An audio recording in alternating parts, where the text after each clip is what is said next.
ঐতিহ্যময় শিৱসাগৰৰ এখনি ঐতিহ্যময় ঠাই হৈছে গৌৰীসাগৰ, য'ত আহোম স্বৰ্গদেউসকলৰ ৬০০ বছৰীয়া ৰাজত্বকালৰ কিছু সোণালী আভাস দেখিবলৈ পোৱা যায়।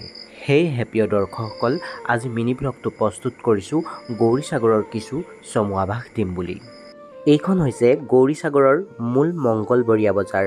প্ৰত্যেক মংগলবাৰেই এইখন বজাৰ গৌৰীসাগৰৰ পুখুৰীৰ পাৰত বহে, যিখন বজাৰলৈ বহু দূৰ-দূৰণিৰ পৰা বেপাৰীসকলে নিজৰ বেপাৰ কৰিবলৈ আহে। বজাৰখনৰ মাজমজিয়াতেই আছে এটা বহু পুৰণি সাৰ্বজনীন হনুমান পূজা মন্দিৰ।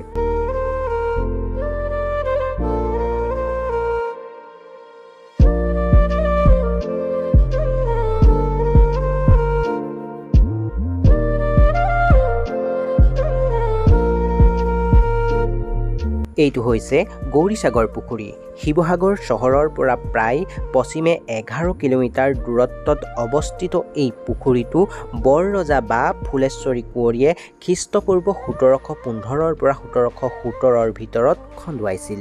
প্ৰায় ১৫০ একৰ অৰ্থাৎ ৪৫৩ বিঘা ৩ কঠা ১৫ লোচা ভূমি সামৰি থকা পুখুৰীটোৰ পাৰত তিনিটাকৈ দৌল সজোৱা হৈছিল।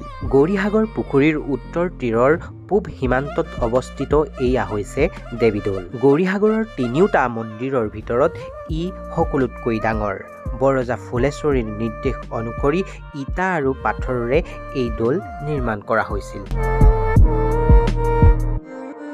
দেৱীদৌলৰ কাষতে আৰু গৌৰীসাগৰ পুখুৰীৰ পাৰতে অন্য দুটা দৌল ক্ৰমে শিৱদৌল আৰু বিষ্ণুদৌল বৰৰজা ফুলেশ্বৰী কুঁৱৰীয়ে ১৭১৫ৰ পৰা ১৭৩১ খ্ৰীষ্টাব্দত নিৰ্মাণ কৰিছিল।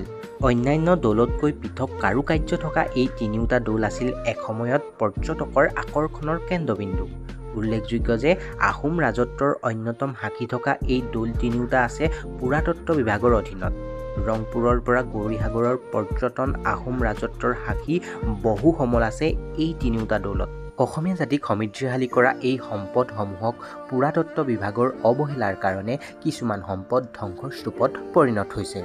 আশা কৰোঁ বাকী থকা সম্পদসমূহক ৰক্ষণাবেক্ষণ দি আমাৰ অসমীয়া জাতিটোক গৌৰৱান্বিত কৰিব পৰা এই সম্পদসমূহক ধ্বংসৰ স্তূপৰ পৰা ৰক্ষা কৰে যেন। প্ৰিয় দৰ্শকসকল, এই সম্পদসমূহৰ ওপৰত এটা বিস্তৃত ভিডিঅ' আপোনালোকৰ আগলৈ অতি সোনকালে লৈ আহিম। আশা কৰোঁ ভিডিঅ'টো চাই নিশ্চয় ভাল পালে।